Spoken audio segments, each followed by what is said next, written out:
وسلم کو جو بڑے معجزات تھے اس میں دوسرا معجزہ یہ تھا کہ کفار مکہ نے ایک دفعہ چاندنی کی رات تھی، چاند نکلا ہوا تھا اور اپنے روشنی فل زوروں پہ تھی۔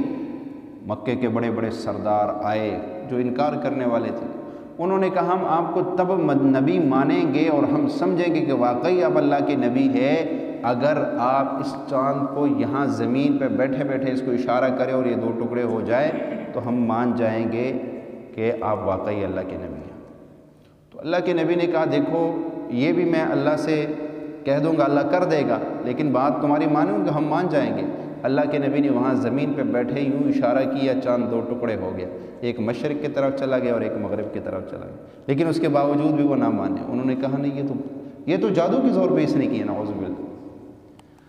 تیسرا معجزہ واقعہ معراج ہے۔ معراج کا جو واقعہ ہے کہ اللہ کے نبی صلی اللہ علیہ وسلم رات کے کچھ حصے میں، لیلم، رات کا کچھ حصے کے اندر اللہ کے نبی صلی اللہ علیہ وسلم نے کہاں کی سیر کیے؟ مسجد حرام سے مسجد اقصیٰ تک گئے، پھر مسجد اقصیٰ سے ساتوں آسمانوں سے اوپر عرش معلیٰ پہ جا کر اللہ جل جلالہ سے براہ راست ملاقات کی۔ اب جب یہ واقعہ ایسا تھا کہ جب اللہ کے نبی صلی اللہ علیہ وسلم واپس آئے اور آپ نے حضرت ام ہانی سے کہا کہ میں نے تو ایسے ایک رات میں ساتوں آسمانوں کی سیر کی، میں مسجد اقصیٰ گیا، اور یہ سارا سفر کا جب بیان کیا تو انہوں نے کہا آپ کسی سے بیان نہ کیجیے، لوگ اس کا انکار کریں گے، لوگ پہلے ہی آپ کے مخالف ہو چکے، ان کو تو کوئی بات چاہیے، اور یہ تو ایسی بات ہے کہ آپ کے ماننے والے وہ ہل جائیں گے اس واقعہ کو سن کے کہ یار یہ کیا بات ہوئی ہے۔ بھلا رات کے کچھ حصے میں، ہم تو جب یہاں سے بیت المقدس جاتے ہیں تو ہمارا جانے میں 2 مہینے اور آنے میں 2 مہینے لگتے ہیں، 4 مہینے کا تو ہمیں صرف بس مسجد اقصیٰ تک کا سفر ہے، اور یہ کہتا ہے کہ میں مسجد اقصیٰ تک بھی گیا ہوں اور مسجد اقصیٰ سے اوپر آسمانوں کے بھی سیر کر کے آیا ہوں، تو یہ تو نہ ماننے والی بات ہے۔ تو یہ ایسا زندہ واقعہ ہے کہ اس پہ عقل مند آدمی کا بھی اعتراض نہیں کر سکے۔ اس کی وجہ کیا ہے؟ اس کی وجہ یہ ہے کہ قرآن کی واحد صورت ہے جو اس واقعہ کو بیان کرنے سے پہلے سبحان سے شروع ہوئی۔ قرآن کی اور کوئی صورت سبحان سے نہیں شروع ہوئی، پہلی صورت سبحان، پاک ہے وہ ذات۔ اب اس میں کیا حکمت تھی؟ اللہ تعالیٰ نے سب سے پہلے اپنی پاکی کو بیان کیا۔ اس میں یہ حکمت تھی کہ آگے جو واقعہ بیان ہونے والا ہے بہت سے بڑے، کیونکہ اللہ کے نبی صلی اللہ علیہ وسلم جب اس واقعے کو لوگوں میں بیان کیا نا تو کئی نو مسلم جو ابھی بھی مسلمان تھے وہ بھی دین اسلام سے پھر گئے تھے۔ انہوں نے کہا یہ تو سمجھنے، یہ تو عقل میں آنے والی بات ہی نہیں ہے، یہ کیسے باتیں کر رہا ہے، تو وہ بھی اسلام کو چھوڑ بیٹھے۔ تو اس لیے اللہ نے جب اس واقعے کو بیان کیا تو کہا سبحان الذی، پاک ہے الذی وہ ذات، اسرا جو لے گیا، بعبدہ اپنے بندے کو، لیلم رات کے کچھ حصے میں، من المسجد الحرام مسجد حرام سے، الی المسجد الاقصیٰ مسجد اقصیٰ تک، الذی وہ مسجد اقصیٰ بارکنا حولہ جس کو اللہ نے دائیں بائیں برکتوں سے گھیر رکھا ہے، لنریہ تاکہ وہ دکھلائے اپنے بندے کو کیا، من آیاتنا اپنے بڑی بڑی نشانیاں، انہ هو السمیع البصیر کہ وہ سننے والا اور دیکھنے والا ہے۔ تو اللہ تعالیٰ نے اس واقعے کو بیان کرنے سے پہلے لفظ سبحان کہ تمہارے قانون کا وہ پابند نہیں ہے۔ سائنسدان کہتے ہیں جو بجلی انہوں نے تیار کی ہیں، تو سائنسدان کہتے ہیں کہ یہ بجلی جو ہے یہ 1 منٹ میں پورے دنیا کے گرد 500 مرتبہ چکر لگا سکتی ہے۔ 1 منٹ میں 500 مرتبہ بجلی جو ہے وہ پوری دنیا کے گرد چکر لگا سکتی۔ دیکھیں جب بتی چلی جاتی ہے تو اس کا بٹن کہاں ہوتا ہے اور آنے میں کتنی دیر لگتی ہے؟ یوں بٹن نیچے کیے فوراً۔ اب آپ سوچو گے یار اتنے دور سے کرنٹ، ڈیم کہاں بنا ہوا ہے، وہاں سے مین بٹن وہاں لگا ہوتا ہے، اگر وہاں سے بند کر دیا جائے تو پورے ملک کی بتی بند ہو جاتی ہے، ایک آنن فانن پتہ بھی نہیں چلتا۔ اتنی سپیڈ اگر سائنس کی ایجاد میں رکھی ہے تو جو سائنس کو بنانے والا ہے اس کے پاس کیا کچھ نہیں ہوگا، وہ کیا کچھ نہیں کر سکتا ہوگا۔ سوچنے کی بات، اس لیے اللہ نے کہا سارے اعتراض کو ایک سائڈ پہ رکھو، پہلے یہ دیکھو کہ لے کے کون گیا۔ ایک غریب آدمی جس کے پاس ایک وقت کا کھانا نہ ہو اور وہ آ کے کہے جناب میں عمرہ کر کے آیا ہوں، حج کر کے آیا ہوں۔ کہیں گے بھائی تیرے پاس تو کھانے کو کچھ نہیں، تو کیسے کر کے آئے؟ مجھے سعودی کے بادشاہ نے بلایا تھا۔ اچھا بس، پھر آگے بات ہم نہیں کریں گے۔ اچھا بادشاہ نے بلایا تھا، پھر اس کا مطلب یہ ہے کہ آپ کے کرائے کا انتظام سب کچھ اس نے کیا، لہٰذا آگے بولنے کی ضرورت ہی نہیں ہے۔ اب ہم یہ اعتراض کر بیٹھے، لے بھائی تیرے پاس تو کھانے کو کچھ نہیں ہے، تیرے پاس تو پہننے کو کچھ نہیں ہے، تو کہتا ہے میں سعودی عرب ہو کے آیا ہوں، تو کہتا ہے میں عمرہ کر کے آیا ہوں، میں حج کر کے آیا ہوں، یہ تو نہ ماننے والی بات ہے۔ وہ 1000 دفعہ کہے بھائی مجھے بادشاہ نے بلایا تھا، میں کوئی اپنی مرضی سے تو نہیں گیا تھا۔ تو اللہ تعالیٰ کہہ رہے کہ اگر تم جو اعتراض کرتے ہو کہ یہ کہتا ہے میں رات کے کچھ حصے میں مسجد حرام سے مسجد اقصیٰ تک گیا ہوں، پھر مسجد اقصیٰ سے 7 آسمانوں کے سیر کی، یہ دیکھو بلانے والا کون تھا؟ سبحان، پاک ہے وہ ذات۔ وہ تمہارے قانون کا پابند نہیں ہے، وہ تمہارے قانون کا پابند نہیں ہے، یہ قانون تمہارے ساتھ لگے ہوئے ہیں، وہ اس چیز کا پابند نہیں ہے۔ وہ اپنے نبی کو لے کے گیا، بس بات ہی ختم ہو گئی۔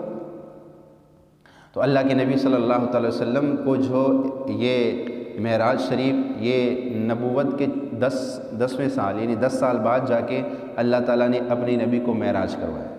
اس کی ایک وجہ یہ بھی ہے کہ دیکھو ایک فلسفی جو ہوتا ہے نا، وہ جو بھی بات کرتا ہے وہ اپنے ظن اور گمان پہ کرتا ہے، اور سائنس جو بھی ایجاد کرتا ہے یا سائنسدان جو بھی بات کرتے ہیں وہ مادی قوت کو دیکھ کر بات کرتے ہیں، ان کے پاس کوئی واضح دلیل نہیں ہوتی۔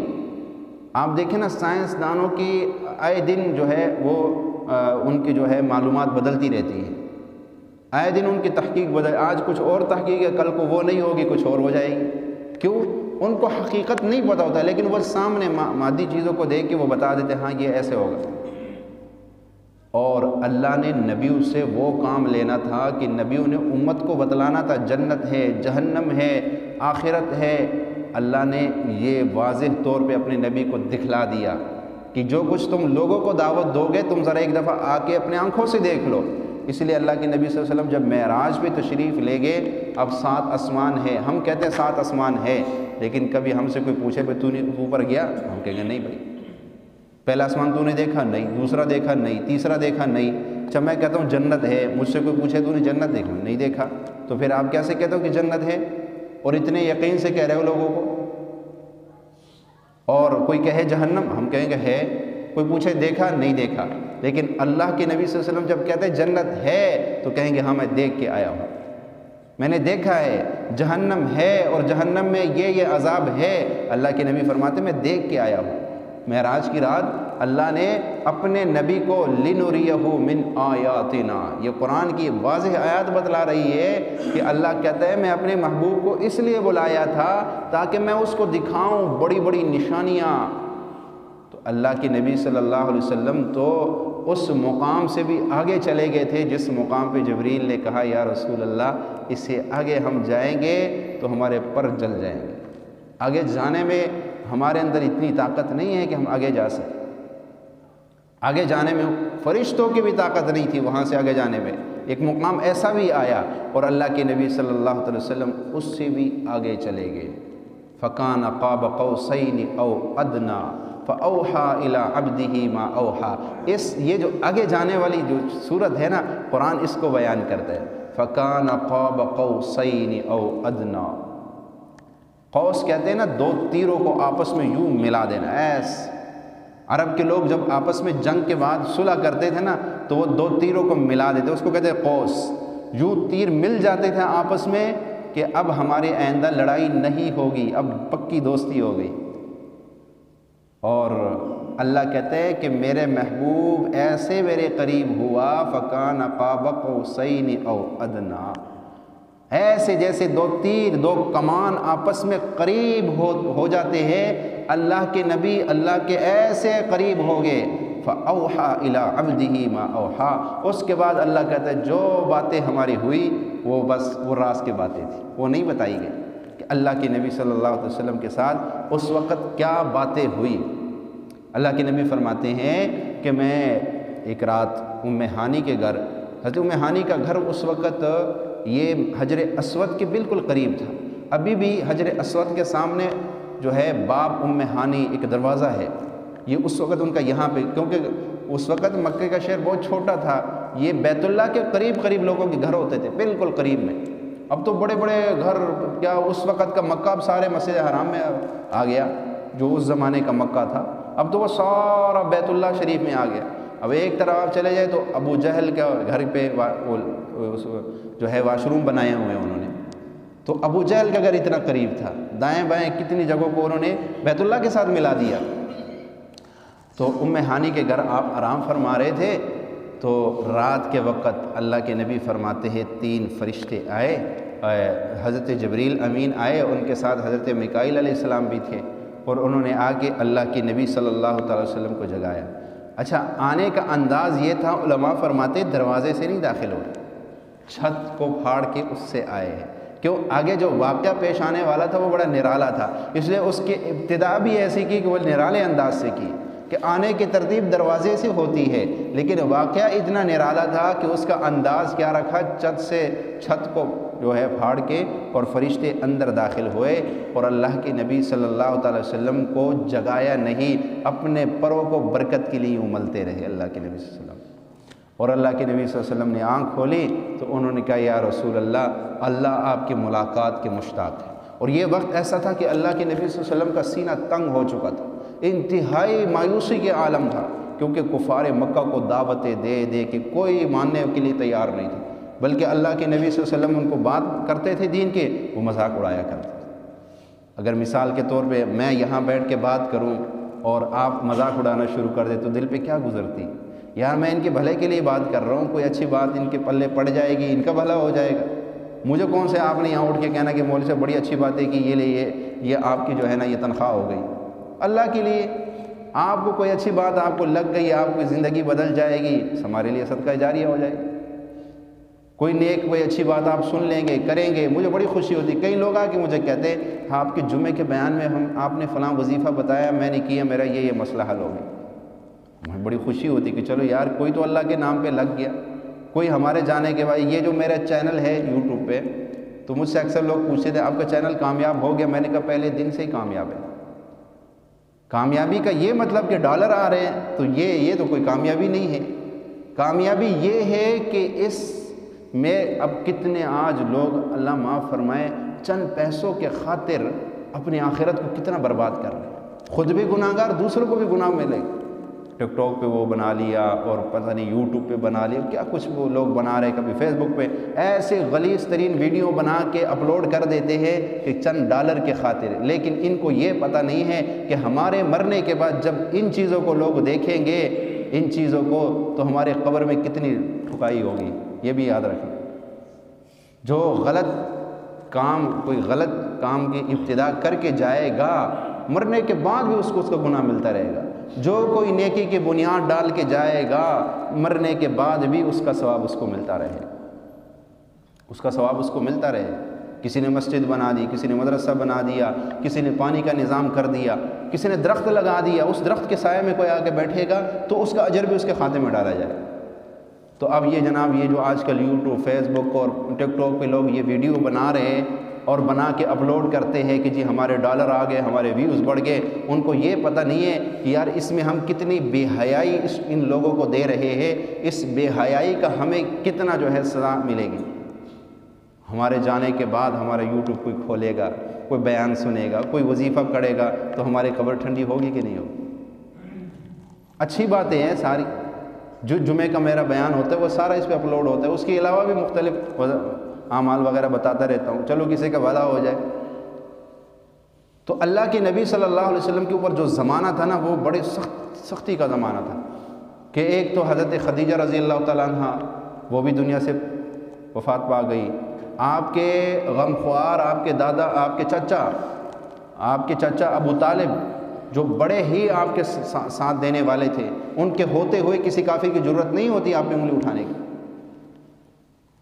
اگرچہ وہ میرے نبی کا کلمہ انہوں نے نہیں پڑھا، لیکن ساتھ بڑے دیے انہوں نے، اور اللہ کے نبی وہ بھی چلے گئے۔ اب اللہ کے نبی صلی اللہ علیہ وسلم اپنے آپ کو ایک تنہا محسوس کر رہے، اور بڑے جو ہے نا، یہاں تک کہ فرمایا کہ اس رات اللہ کے نبی نے کہا کاش میرا کوئی غم خوار ہوتا، میں اسے اپنا غم سناتا، کاش میرا کوئی ساتھی ہوتا۔ یہ اللہ کے نبی صلی اللہ علیہ وسلم نے یہ باتیں کی تو اسی رات اللہ نے تعالیٰ نے کیا کیا، اپنے محبوب کو اوپر بلا لیا۔ اپنے محبوب کو اوپر بلا لیا۔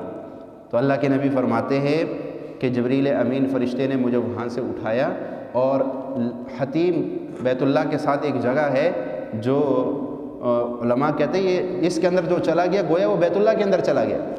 یہ بھی بڑی سعادت کی بات ہے۔ اللہ تعالیٰ نے یہ بھی بڑے غریبوں کو یہ سعادت مل جاتی ہے۔ لوگ کہتے ہیں بادشاہوں کے لیے دروازہ کھولتے ہیں، وہ بادشاہ اندر جاتے ہیں تو وہ بڑے فخر محسوس کرتے ہیں۔ کوئی کہتا ہے میں بیت اللہ کے چھت پہ چڑھ کے آیا ہوں، کوئی کہتا ہے میں اندر گیا ہوں، بڑی فخر کی بات ہوتی ہے۔ لیکن جو حتیم ہے اس کے اندر تو بڑی آسانی سے بندہ جا کے نفل پڑھ سکتا ہے، اور تو وہاں پہ جو اندر حتیم کے اندر جو چلا گیا گویا وہ بیت اللہ کے اندر چلا گیا۔ تو حتیم کے اندر جو ہے اللہ کے نبی صلی اللہ علیہ وسلم کو لایا گیا اور آپ کے سینہ مبارک کو چاک کیا گیا، آپ کی سینہ مبارک کو جو ہے زمزم کے پانی سے دھویا گیا، اور یہاں تک کہ اتنی استعداد اس میں ڈالی گئی کہ اللہ کے نبی صلی اللہ علیہ وسلم اللہ سے براہ راست ملاقات کر سکے۔ اس لیے حضرت موسیٰ علیہ السلام نے جب کہا نا کہ اللہ میں آپ کو دیکھنا چاہتا ہوں، ارینی انظر الیک، اللہ نے فرمایا لن ترانی، تو مجھے ہرگز نہیں دیکھ سکے گا۔ میرے اب ایک آدمی کہے یار کیسے نہیں دیکھ سکے گا؟ میں کہتا ہوں سورج نکلا ہو، فل جون جولائی کا مہینہ ہو، آپ کبھی سورج کو ٹکا کے دیکھنا، دیکھ سکتے ہو؟ نہیں دیکھ سکتا آدمی، سورج کو دیکھنے سے ہی آنکھیں چکرا جاتی ہیں۔ تو اللہ کو دیکھنا ممکن ہی نہیں ہے۔ ہاں اگر کالی اینک لگا لو نا تو پھر کچھ نہ کچھ بندہ دیکھ سکتا ہے، کچھ بعض روشنی ایسی ہوتی ہے بندہ نہیں دیکھ سکتا ہے۔ اچھا کالے چشمے لگا لو، وہ ذرا آپ کو نارمل ہو جائے۔ تو اللہ کے حضرت موسیٰ علیہ السلام نے جب کہا نا کہ میں آپ کو دیکھنا چاہتا ہوں، اللہ نے کہا لن تران، دیکھ ہی نہیں سکتا مجھے، میری تجلی نہیں برداشت کر سکے گا۔ انہوں نے جب بار بار اصرار کی تو اللہ نے کہا اچھا پھر ایسا ہے میں اپنی ایک تجلی ڈالتا ہوں، اگر تو میری ایک تجلی کو برداشت کر گیا پھر میں اپنے آپ کو تجھے دکھلا دوں گا، اگر تو میری ایک تجلی برداشت نہ کر سکا تو پھر یہ باتیں نہ کر کے میں تجھے دیکھنا چاہتا ہوں۔ فلما تجلی ربہ للجبل جعلہ دکا وخر موسیٰ صاعقا، اللہ کہتا ہے جب میں نے ایک تجلی پہاڑ پہ ڈالی پہاڑ ریزہ ریزہ ہو گیا، اور وخر موسیٰ صاعقا، اور موسیٰ علیہ السلام وہیں سجدے پہ گر گئے، 40 دن سجدے میں رہے۔ یہ عالم تھا۔ تو اللہ کے نبی صلی اللہ علیہ وسلم کو جب اوپر بلانا مقصود ہوا تو پہلے زمزم کے پانی سے آپ کا دل مبارک دھویا گیا، آپ کے اندر علم و حکمت کی وہ استعداد ڈالی گئی، وہ استعداد ڈالی گئی کہ آپ جناب اس قابل ہو گئے کہ اللہ کے سامنے جا کے اللہ کی تجلیات کو آپ جذب کر سکیں۔ حضرت خواجہ باقی باللہ رحمۃ اللہ تعالیٰ علیہ اللہ کے ایک ولی گزرے ہیں، اللہ کے ایک ولی گزرے۔ اب میں کچھ اولیاء اکرام کے واقعات سناتا ہوں نا، بعض لوگ کہتے ہیں یار یہ واقعات نہ سنایا کرو، حالانکہ اب کیا کرے، واقعات کتابوں میں لکھے ہوئے۔ خواجہ باقی باللہ رحمۃ اللہ تعالیٰ علیہ جو ہے انہوں کے پاس وہ بڑے اللہ کے ولی تھے۔ اب خواجہ باقی باللہ حضرت مجدد الف ثانی رحمۃ اللہ تعالیٰ علیہ کے پیر و مرشد تھے۔ آپ خود وہاں سے اندازہ لگا لیں کہ آپ کبھی تاریخ کی کتاب پڑھی ہو نا، اولیاء اکرام کے جو تاریخ کی کتاب پڑھو گے تو پتہ چلے گا۔ تو حضرت مجدد الف ثانی رحمۃ اللہ تعالیٰ علیہ کا کیا مقام تھا آپ سوچ سکتے؟ اتنا اللہ تعالیٰ نے ان کو نوازا تھا، اتنا نوازا تھا جس کی کوئی حد نہیں ہے۔ تو خواجہ باقی باللہ رحمۃ اللہ علیہ کے پاس رات کے وقت مہمان آ گئے، ان کو بھوک لگی ہوئی تھی۔ آپ کے قریب ایک نان بھائی تھا جو روٹیاں لگاتا تھا، آپ نے اس سے کہا بھائی میرے پاس تو کچھ نہیں ہے، تو ان کے لیے کوئی روٹی کا انتظام کر سکتا ہے تو کر دے۔ انہوں نے کہا ٹھیک ہے۔ وہ رات کو اٹھا، اس نے آٹا گوندا، روٹیاں بنائی، روٹی بنا کر جناب ان کے مہمانوں کے سامنے پیش کی۔ مہمانوں نے کھانا کھایا، خواجہ صاحب اتنے خوش ہوئے، فرمایا مانگ، کیا مانگتا ہے؟ آج تو جو کہے گا میں اللہ سے دلوا دوں گا تجھے۔ اب بعض لوگ یہ اعتراض، یار کرنے والی تو اللہ کی ذات ہے، ولی کیا ہے؟ بھائی ولی اپنے مرضی سے کچھ نہیں کر سکتا، یہ یاد رکھو۔ نبی اپنے مرضی سے کچھ نہیں کر سکتے تو ولی کہاں کچھ کر سکتا ہے؟ نبی بھی جو معجزہ دکھلاتا ہے اللہ کا حکم ہوتا ہے، ورنہ نہیں دکھلا سکتا ہے۔ سب کچھ ہوتا ہی اللہ کے، ان الحکم الا للہ امر اللہ تعبدوا الا ایہ۔ ولی بھی جو کچھ کرتا ہے، کوئی ایسی جو خرق عادت، جو عقل کے خلاف کوئی واقعہ ہوتا ہے، وہ ولی کی مرضی سے نہیں ہوتا، یاد رکھنا، وہ بھی اللہ کرواتا ہے اس سے۔ تو خواجہ صاحب نے فرمایا مانگ، تو کیا مانگتا ہے؟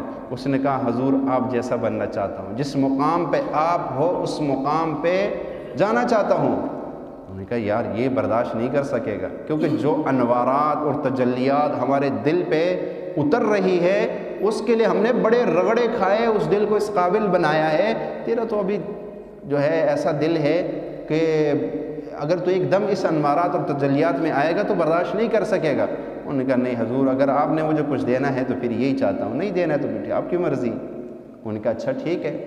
خواجہ صاحب نے ان کو اپنی سینے سے لگایا، کافی دیر تک سینے سے لگانے کے بعد ان کو چھوڑ دیا، ان کی دنیا بدلی ہوئی تھی۔ 3 دن تک وہ زندہ رہے، اس کے بعد فوت ہو گئے۔ 3 دن کے بعد وہ اس انوارات اور تجلیات کو برداشت نہیں کر سکے۔ یہ واقعہ اس ضمن بیان کیا کہ اللہ کے نبی صلی اللہ علیہ وسلم کو عرشوں پہ بلایا اللہ کے سامنے، تو اس لیے پہلے کیا کیا، آپ کے سینہ مبارک کو دھویا گیا، آپ کے اندر علم و حکمت کے جو ہے وہ طاقت بھری گئی کہ اللہ کے سامنے جانے کی جو طاقت انسان میں ہو، کیونکہ فرشتوں نے کہا یا رسول اللہ اس سے آگے ہم جائیں گے تو ہمارے پر جل جائیں گے۔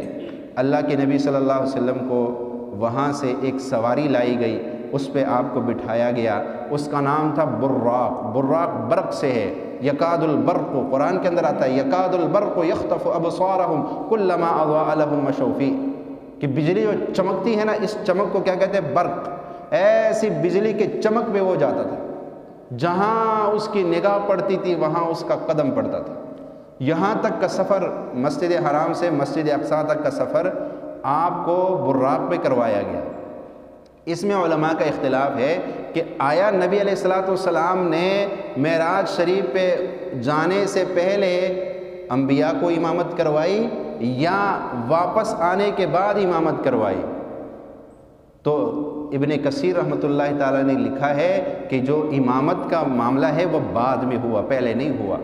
اور ویسے بھی اگر سیاق و سباق دیکھا جائے تو اللہ کے نبی صلی اللہ علیہ وسلم نے جو ہے پہلے آسمان پر حضرت آدم علیہ السلام سے، پھر حضرت ہارون، حضرت موسیٰ، حضرت عیسیٰ، تقریباً بڑے بڑے انبیاء سے آپ نے ملاقاتیں کی آسمانوں پر، اور وہاں تعارف بھی کروایا گیا۔ جیسے پہلے آسمان میں داخل ہوئے تو آپ نے کہا کہ میں نے ایک بابا جی کو دیکھا جن کے سامنے دائیں بائیں کچھ نشان تھے، وہ کچھ نشانوں کو دیکھ کے روتے تھے اور کچھ کو دیکھ کے ہنستے تھے۔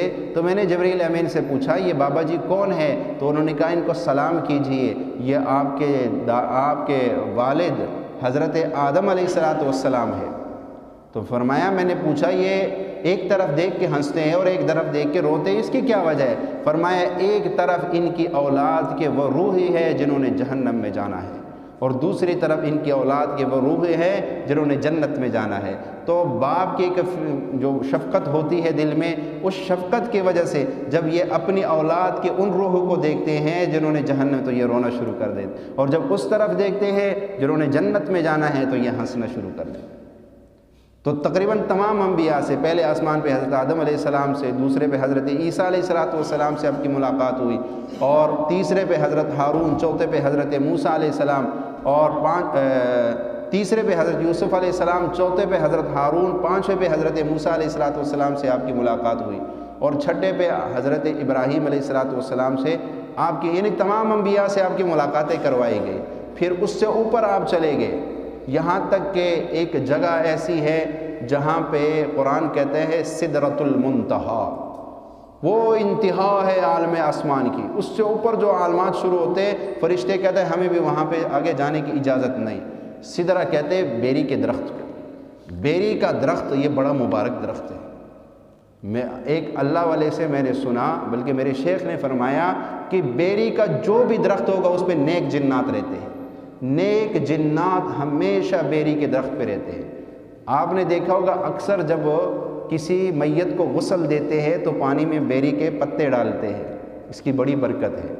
یہ جو اکثر یہ بیری کا شہد جو ہے یہ بڑا کمال کا شہد ہوتا ہے، عرب کے لوگ بیری کے شہد کو انتہا پسند کرتے ہیں، اور اصل شہد وہ کہتے ہیں ہوتا ہی بیری کا شہد۔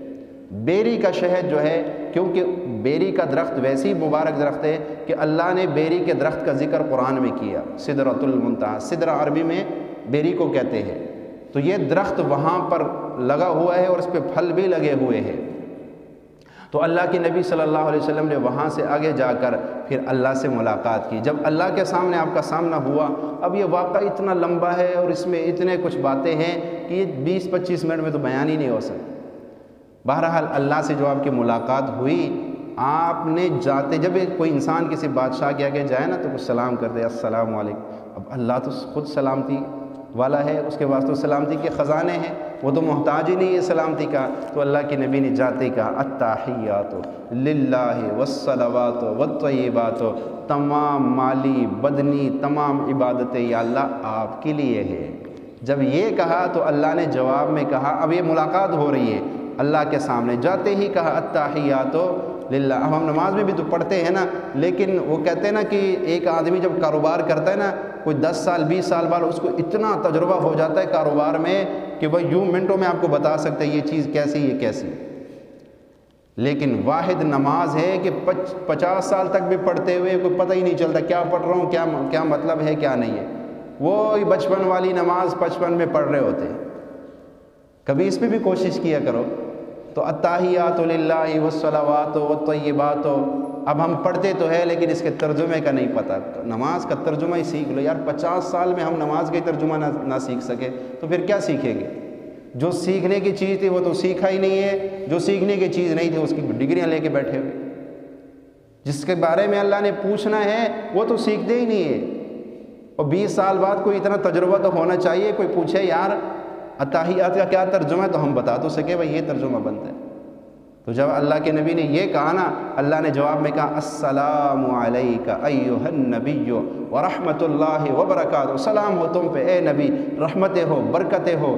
اللہ کی طرف سے جب سلام ملا نا، ہم کہتے ہیں اللہ سلامتی عطا فرما۔ اللہ خود کہہ رہے میرے محبوب آپ پہ سلامتیوں کے بارشیں ہو۔ اللہ کے نبی اس وقت بھی اپنی امت کو نہیں بھولے، اور اس وقت بھی اللہ کے نبی نے کیا کہا؟ السلام علینا وعلینا، جمع کا صیغہ ذکر کیا کہ یہ جو سلامتی ہے یا اللہ یہ مجھ پر بھی اور میرے جتنے ماننے والے سب پر ہو، وعلی عباد اللہ الصالحین، اور اللہ کے نیک بندوں کو بھی اس میں شامل کیا۔ اللہ تعالیٰ ان باتوں پہ عمل کی توفیق عطا فرمائے۔ انشاءاللہ مزید جو تحفے اللہ کے نبی کو ملے ہیں وہ اگلے جمعے میں بیان ہے۔ یہ